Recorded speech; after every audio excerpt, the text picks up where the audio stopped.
Okay, so Jenny's just given a very nice summary of control of the bladder and the various neurogenic types of lesions. Just want to use the pointer paper. Okay, so basically now what I'm going to focus on is the neurological conditions and the pelvic floor, and what we know or what we think we know about the self-management and if it's possible to self-manage. I just want you to make sure that you keep in context that pelvic floor muscle training in neurogenic conditions is part of a package, and today I'm going to be specifically looking at pelvic floor muscles and their management. I don't think that's me.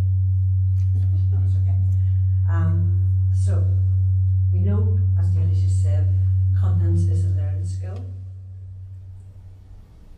and we know that the development of continence depends on sufficient strength in the pelvic floor muscles and external urethra, the development of the frontal areas of the brain to appreciate the signals of bladder fullness, and we know that there needs to be the ability to link the inhibition of avoiding to voluntary or involuntary contraction of the external urethral sphincter.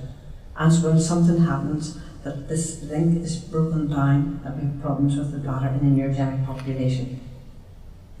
But what do we actually mean by self-management? Do we mean that we just let the patient go along and have their own things that they may like to do for the bladder, or develop their own plans, go and look it up on the website, etc.? We don't actually mean that. We mean supported self-management, because there's so much information out there for the patient that they can get really confused nowadays.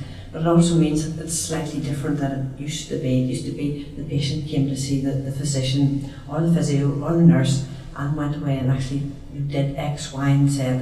We need to empower them to actually take control of their bladder symptoms if at all possible. So a definition then of self-management is really it's the ability of the patient to deal with all that a chronic disease entails, including the symptoms, the treatment, the physical and the social consequences, and all the lifestyle changes. And that's a big ask of the patient. It's not just, if you think of an MS patient, you think of all their other symptoms, their cognitive symptoms, bladder symptoms, bowel symptoms. So it's a whole package that they have to manage. And sometimes their goals, as Daly just said, is not quite the same as a person who comes who has just urgency or stress incontinence. So what do we mean by self-management support? Self-management support is what healthcare practitioners provide to assist a person with their self-management practices and to support their self-efficacy and ability to effectively change to self-manage. Okay, so the next few slides, I don't know whether you've gone onto the website and printed out the handouts. I've went in and I've changed some of the slides. If you want a copy of a PDF copy of the presentations or any of the presentations, just email me and I will forward them to you, because I think we may have all tweaked a bit. It's just they ask for these workshops 2 or 3 months before we actually present, and then you sort of look at them and say, well, I'm actually saying that. So if you want a copy of them, please just email us. So is there actually any evidence that patients with neurological conditions can or do self-manage? Well, there's this review here that was done in 2011, and there's actually very little evidence. There's 3 small studies in patients with MS, and even smaller studies with patients with stroke, and there's one with spinal cord injuries. But really our patients do self-manage their conditions day in and day out, but whether self-management per se as a package has really to be researched further. This is a study then by Mary Wild, and I think probably Joe's going to talk about it a bit later, but it's really looking at self-management in the general population of urinary and fecal incontinence. And basically she came up with the points that they need to be able to identify the problem. They need to know that it's evidence-based, or at least there's good, strong reasons for doing it. Make decisions about the resource use and interventions. Develop and implement an action plan. Self-monitoring, so can they actually know if their symptoms change, what it actually means. And setting and attaining goals. So I don't know whether any of you were at the Adherence talks that Chantal and Sarah and Roger, I think, gave the other day, but this setting and maintaining goals, and giving that patient the self-efficacy of knowing what they should be doing is really important. This is another study as well, which is looking at the qualitative study of self-management issues in people with long-term intermittent catheterization. And these patients were a mixture of MS and spinal cord injuries. And again, the major themes were they had to know about their body, they had to know about using catheters, they had sometimes a lot of limited options in catheters and equipment, and sometimes there's practical issues about inaccessible bathrooms when they had to go, not very clean bathrooms, and the hassles that it had actually involved. And then just the adjustment in making IC a part of your life, because if you have to do IC, you actually have to think about going to the bathroom, you have to plan. It takes away the patient or the person's, if you want to go to the loo, you just think, oh, where is the nearest loo? And that's all you have to think. You have to have a plan to go to the toilet. And then this last study was actually one I just found this morning or last night when I was looking at, again, self-management intervention for intermittent catheters. So these are some of the papers if you're interested in self-management per se that you might like to look at as well. So what about an overactive bladder online self-management program with embedded avatars? So there's really all the different areas now that are coming out to help people self-management. So it's no longer just giving them a leaflet and say these are the things you could do or talking them through. You can actually give them interactive apps and things to help to self-manage their bladder. I think this would be really something that could be developed within the neurological population as well. Avatars are really, they're characters that actually appear in the self-management program as well. So they interact with the person and makes it much more personalised. So just getting back to the pelvic floor. We know there's different causes of bladder dysfunction, and Jalie's has gone through that. But what have the pelvic floor muscles actually got to do with neurogenic bladder? Well, we know the pelvic floor muscles they're unique. They're somatically controlled muscles that are active throughout life, 24 hours a day. And that somatically controlled is really important because we can actively contract them, and we can then also build that muscle up by exercising the muscle, or actually train it potentially to relax to avoiding. And they also form a platform which functions like a trampoline at the base of the pelvis to contain the pelvic and abdominal organs, preventing prolapse and assisting in the maintenance of continence. And we must remember that our neurogenic patients have also got all the other potential causes of urinary problems that the general population have. So you have your lady who comes with you who has had 4 children, or who perhaps had forceps at one stage, who has a prolapse. So they potentially have to be treated with a general population view as well as their neurogenic problems. So don't forget they have those problems as well. Or they may be going through the menopause, or you have your male patient who may have also got a prostatic problem.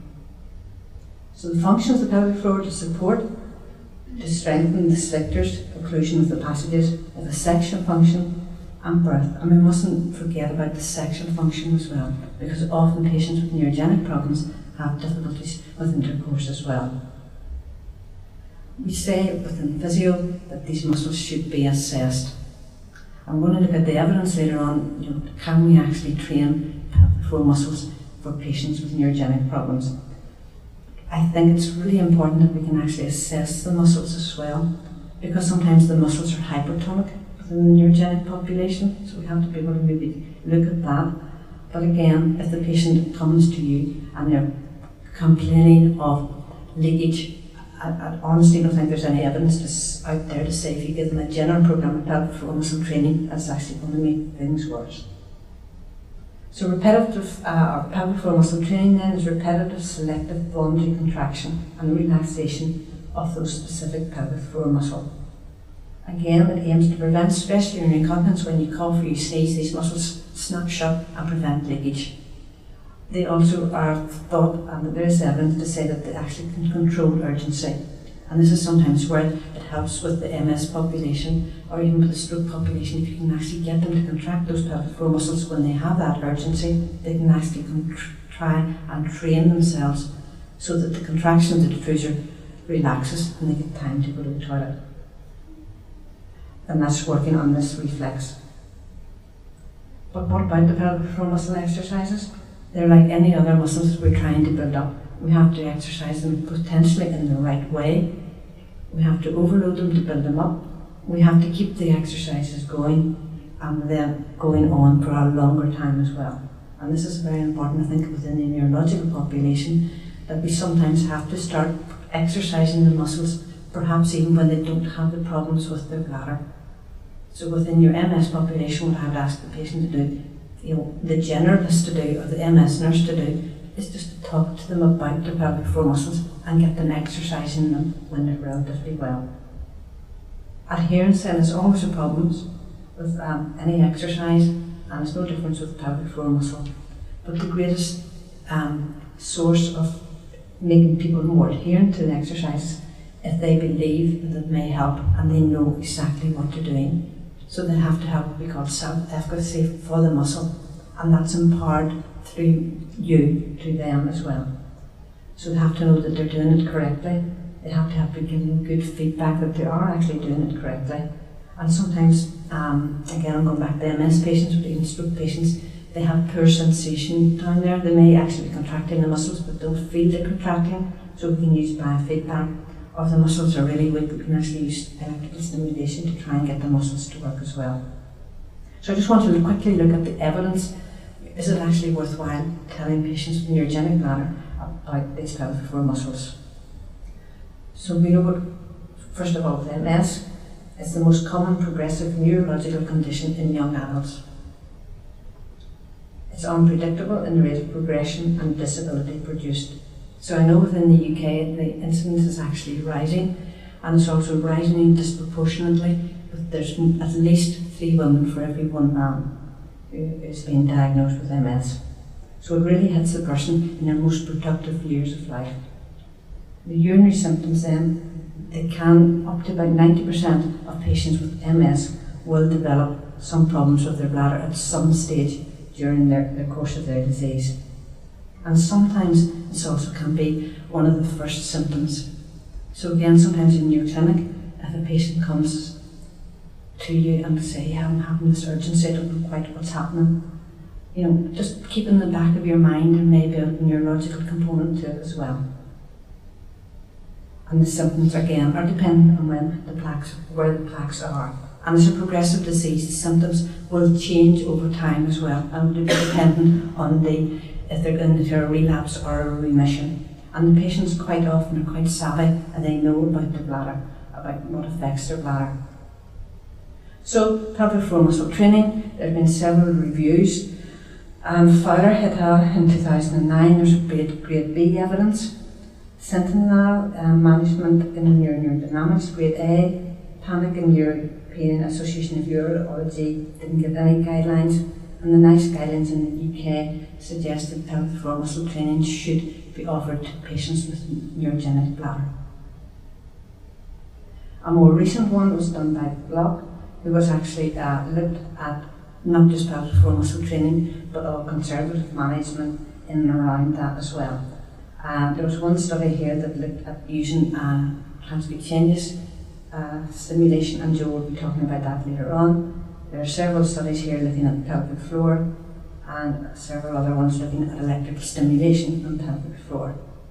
So just to very briefly, there are 6 studies met the inclusion criteria, and the analysis indicates support for pelvic floor training for minimising incontinence compared with pre-treatment, and affecting incontinence and quality of life more than the control in people with MS. So there is some evidence out there. It is limited, but there is some evidence. And then bladder function and quality of life. How do we actually improve it? Each individual is unique. The healthcare professionals must be prepared to discuss all disruptions and losses associated with bladder dysfunction. People with MS have a vast range of knowledge in relation to their own bladder symptoms, and healthcare professionals need to explore their existing self-management strategies. Because if you talk to your patient, they are the expert, they know about their bladder, but sometimes they don't always know what is best perhaps for their bladder, and we have to negotiate that very carefully. People with MS and healthcare professionals need to be educated on the wider health implications relating to bladder dysfunction. So again, we have to be able to think about the person's occupation. What do they need so that they can actually go back to work, to continue to work. Not without stroke. Again, the evidence is out there, but it is even more limited in patients with MS. There have been a couple of studies, and they again showed that some pelvic floor muscle training does actually help patients with stroke who have got this urgency and urge urinary incontinence. And there's a Cochrane review as well by Thomas et al., who again just says there's not enough evidence out there. What about patients with spinal cord injury? And you think, okay, but sure, if the nerve's not there, we can't contract the pelvic floor muscles. However, there's been a couple of very small studies looking at incomplete spinal cord injury patients, and their aim was to determine whether there was any residual voluntary pathways after incomplete spinal cord injuries, and that they can actually be boosted by doing pelvic floor muscle training to improve continence and quality of life. And they concluded in this just a small pilot study that the muscles could actually be trained for strength and endurance using residual pathways after spinal cord injury, and this actually promoted confidence. Pelvic floor muscle contractions can modulate and suppress the reflexes of the bladder, so in other words, calm that urge down. Improved continence can lead to a better quality of life. So the preliminary results may represent plasticity, potential for surviving sensory and motor pathways. So in other words, they were modulating the muscles that were left in the nerve supply, so the muscles could actually compensate for the ones that had no more nerve supply. So in summary, pelvic floor muscle exercises and self-management. There is some evidence out there. I do believe that they do actually work, and it is really worthwhile telling your patients about it. It's not always easy for the patient to know if they're using them correctly, but it is very important. If you don't use them, you will lose them. Improvement in symptoms are not immediately, so you have to explain that to the patient that it's not just a quick fix. It's okay. Not very many of these patients has your stress incontinence, where the neck actually gives that instant, oh, these may actually help. It's a long process. They have, especially MS population, their conditions change and eventually deteriorate. The stroke patients are slightly different as the spinal cord is. But again, we can teach them how to strengthen their muscles.